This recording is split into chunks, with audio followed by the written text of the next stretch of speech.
Membangun sebuah daerah dengan memanfaatkan sumber daya alam adalah sebuah keniscayaan yang pasti terjadi. Dampak positif pembangunan sudah pasti dapat dinikmati, sedangkan timbulnya dampak negatif bagi lingkungan akibat pembangunan tidak dapat dihindari. Untuk itu, pengelolaan lingkungan harus berdasarkan daya dukung dan daya tampung lingkungan. Mendasari hal tersebut, Kalimantan Selatan mengaturnya dalam Perda RPPLH nomor 2 tahun 2017. Menjadikan Kalimantan Selatan yang mandiri dan terdepan, Gubernur Kalimantan Selatan telah menetapkan visi Blue Development menuju kedaulatan dan kemapanan berkelanjutan. Dalam hal ini, pembangunan di Kalimantan Selatan memperhatikan keberadaan sumber daya, mempertahankan keanekaragaman hayati, inovasi dan menciptakan lapangan kerja, sekaligus melakukan upaya-upaya penyelamatan lingkungan dan meningkatkan peran jasa lingkungan. Pembangunan di Kalimantan Selatan telah mampu memberikan dampak terhadap peningkatan perekonomian masyarakat dan pendapatan asli daerah, tetapi juga menimbulkan dampak lingkungan hidup yang akan bermuara pada terjadinya kerusakan sumber daya alam, ekosistem, dan kesehatan masyarakat. Terdapat 5 isu lingkungan yang ada di Kalimantan Selatan, yaitu rendahnya kualitas air sungai, pengelolaan persampahan, kebakaran hutan dan lahan, peningkatan luas lahan kritis, dan pengelolaan daerah pesisir. Kualitas lingkungan hidup Kalimantan Selatan tergambar melalui Indeks Kualitas Lingkungan Hidup atau IKLH, dan pada tahun 2019, IKLH Kalimantan Selatan berada pada nilai 61,94. Isu-isu lingkungan yang ada di Kalimantan Selatan ini merupakan kondisi nyata yang tentunya menjadi perhatian penting dan prioritas untuk kami tangani secara bersama-sama. Pola kebiasaan masyarakat, aktivitas usaha dan kegiatan yang menjadi primadona, misalnya perkebunan kelapa sawit, penambangan batu bara, dan industri kehutanan adalah tantangan yang harus dijawab dengan kerja nyata. Untuk itu, pembangunan di Kalimantan Selatan selalu mengedepankan upaya-upaya penyelamatan lingkungan, termasuk melalui berbagai inovasi yang berkelanjutan. Provinsi Kalimantan Selatan dilalui oleh banyak sungai, yang menjadikan sungai sebagai sumber air yang sangat dekat dan utama bagi penduduk di Kalimantan Selatan untuk berbagai kebutuhan dari kebutuhan sehari-hari, transportasi, dan juga kegiatan ekonomi lainnya. Masalah utama sumber daya air di Kalimantan Selatan adalah kualitas air, terutama air sungai yang sudah tidak memadai untuk keperluan domestik, khususnya untuk air minum. Satu Wasaka Award adalah sebuah inovasi Provinsi Kalimantan Selatan berupa pemberian penghargaan paket kebijakan sanitasi dan air minum tuntas wajah sampai Kaputing yang diberikan kepada kabupaten kota dalam rangka pembangunan sanitasi dan air minum. Keberhasilan kabupaten kota dalam melakukan inovasi kebijakan sanitasi dan air minum diapresiasi dalam 3 kategori penghargaan, yaitu 1 Wasaka Pratama, 1 Wasaka Madya, dan 1 Wasaka Utama. Pada tahun 2019 ini, 3 kabupaten kota di Kalimantan Selatan telah menunjukkan prestasi dan komitmen dalam melakukan inovasi mendukung 1 Wasaka Award yang diinisiasi oleh provinsi. Inovasi 1 Wasaka Award ini diselaraskan dengan program PAMSIMAS yang merupakan instrumen pelaksanaan untuk mendukung peningkatan cakupan layanan penduduk terhadap pelayanan air minum dan sanitasi yang layak dan berkelanjutan. Sebagai upaya lain yang dilakukan pemerintah provinsi dalam penanganan limbah domestik, telah disusun detail engineering desain sistem pengelolaan air limbah di kawasan perkantoran Provinsi Kalimantan Selatan. Hal ini diharapkan dapat menjadi role model peningkatan pelayanan sanitasi di Kalimantan Selatan. Upaya pengawalan terhadap kualitas air sungai juga dilakukan melalui pemantauan rutin yang dilakukan institusi provinsi bersama kabupaten. Kegiatan ini digunakan sebagai bahan intervensi untuk perbaikan kualitas air sungai. Selain itu, terus diupayakannya pembinaan kepada semua pihak termasuk pelaku usaha melalui kegiatan pengawasan dan penilaian ketaatan dalam membuang limbah cair ke badan sungai. Penanganan sampah menjadi persoalan serius bagi kota-kota besar di Kalimantan Selatan. 5 kota besar yang tergabung dalam Metropolitan Banjarbakula meliputi Kota Banjarmasin, Banjarbaru, Kabupaten Banjar, Barito Kuala, dan Tanah Laut sebagai kawasan strategis provinsi tidak luput dari permasalahan sampah. Mengingat sebagian besar wilayah Banjarbakula berupa lahan basah yang tidak memenuhi syarat dibangunnya sarana pembuangan sampah akhir, maka dilakukan upaya inovasi dengan membangun sarana TPA regional Banjarbakula yang mampu mengelola sampah dari 5 kabupaten kota di Kalimantan Selatan tersebut. Berdiri di atas lahan seluas 32 hektar, keberadaan TPA regional ini dikembangkan sebagai show window sekaligus wahana edukasi pengelolaan limbah B3, yaitu oli bekas dan insinerator. Sebagai wilayah dengan banyak usaha dan atau kegiatan, khususnya dari kegiatan pertambangan, maka pengelolaan oli bekas yang merupakan salah satu limbah B3 yang banyak diproduksi dari kegiatan tersebut menjadi perhatian Gubernur Kalimantan Selatan. Berkat dukungan KLHK, telah terbangun sarana pemanfaatan oli bekas yang mampu meredukasi timbulan limbah B3 oli bekas sampai dengan 20 ton per bulan.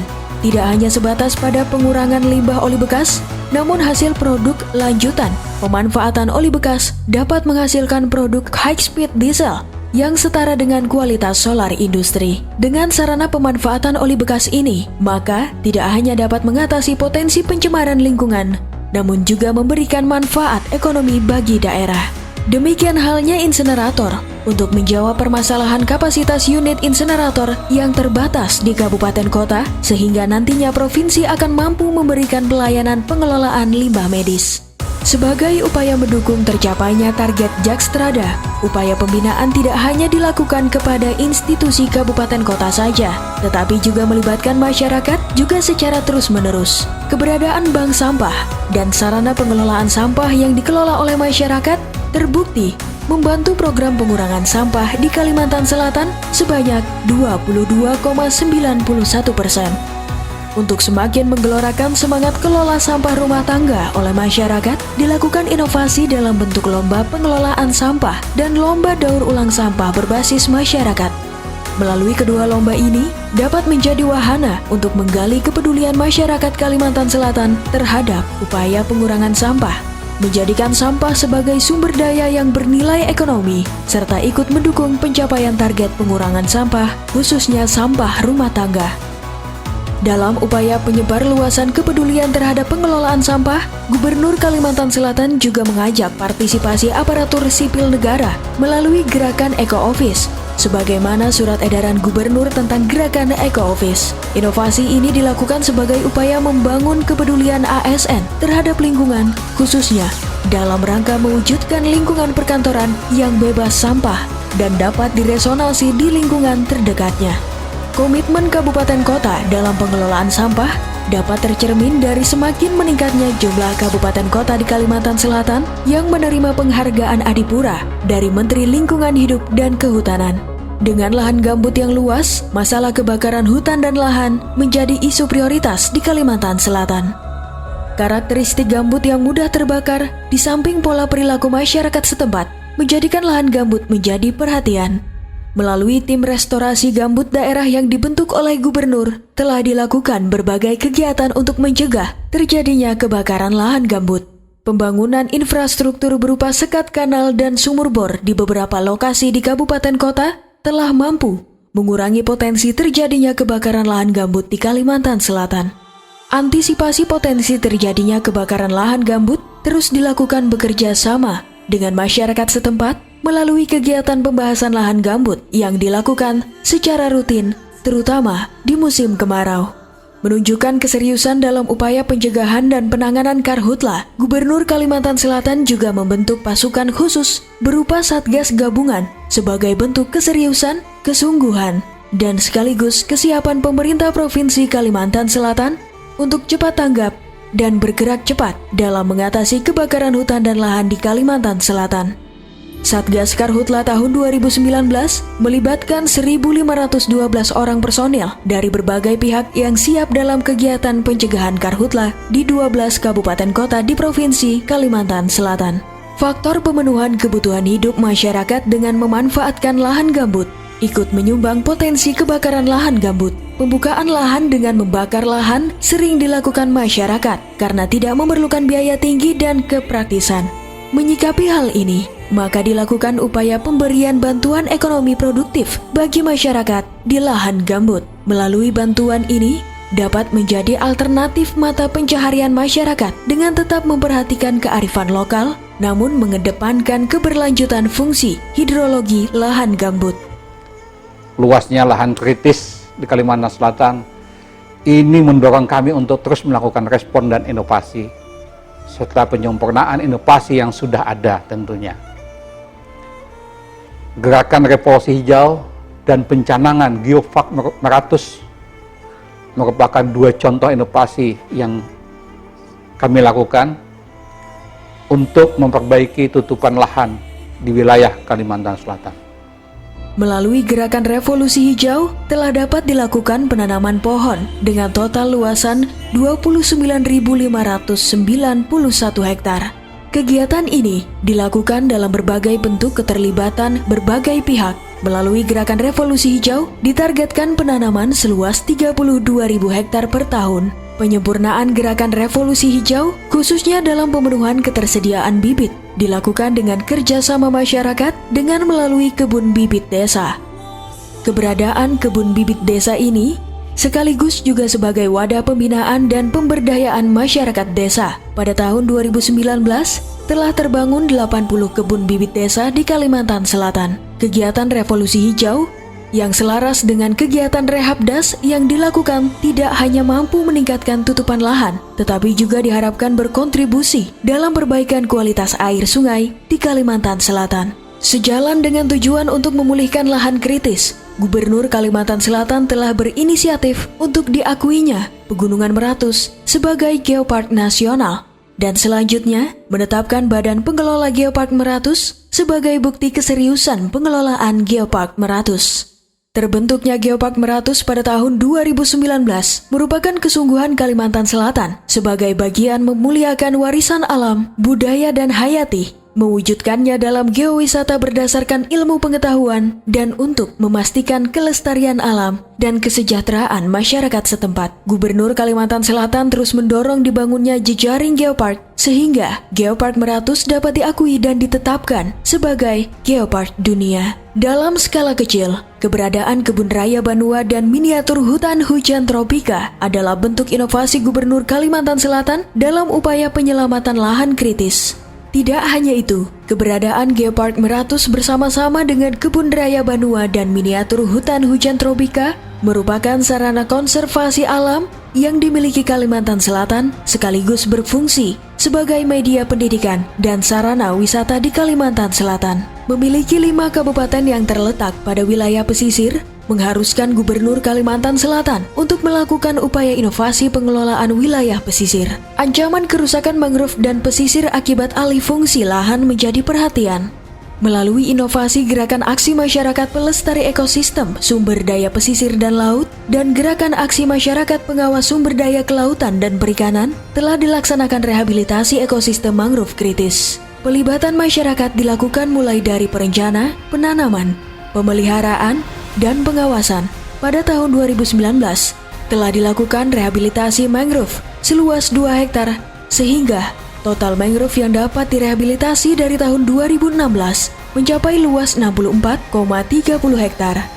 Perbaikan ekosistem terumbu karang juga telah dilakukan dengan melibatkan masyarakat dan berbagai pihak. Aksi ini telah mampu melakukan perbaikan terumbu karang pada 6 lokasi di 2 kabupaten seluas 31.500 hektar.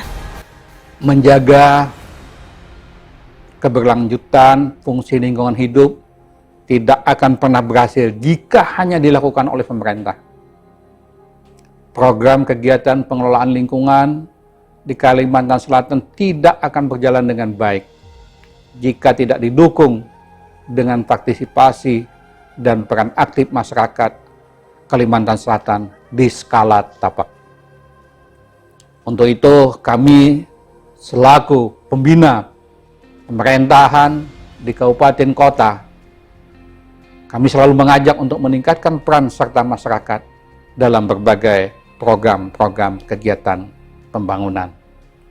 Keterlibatan masyarakat dalam pengelolaan lingkungan di Kalimantan Selatan tercermin dari berbagai prestasi yang telah diperoleh pemerintah Provinsi Kalimantan Selatan dalam upaya untuk melakukan antisipasi perubahan iklim dengan melibatkan masyarakat. Pemerintah Provinsi Kalimantan Selatan telah berhasil melahirkan sejumlah kampung iklim atas komitmen membina dan mengembangkan kampung iklim. Pada tahun 2019, Gubernur Kalimantan Selatan menerima penghargaan pembina Proklim tingkat nasional. Penghargaan Adiwiyata juga merupakan salah satu bukti keberhasilan pemerintah Provinsi Kalimantan Selatan dalam mengajak kepedulian terhadap lingkungan pada dunia pendidikan. Keikutsertaan sekolah-sekolah di Kalimantan Selatan dan penghargaan Adiwiyata yang diperoleh juga meningkat setiap tahunnya. Ulun Haji Supianaka, Ketua DPRD Provinsi Kalimantan Selatan.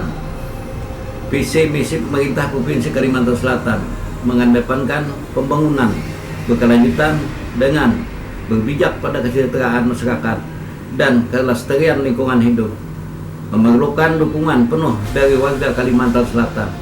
Pembangunan yang telah dilakukan di bawah kepemimpinan Gubernur saat ini telah mewujudkan komitmen untuk mewujudkan visi misi tersebut.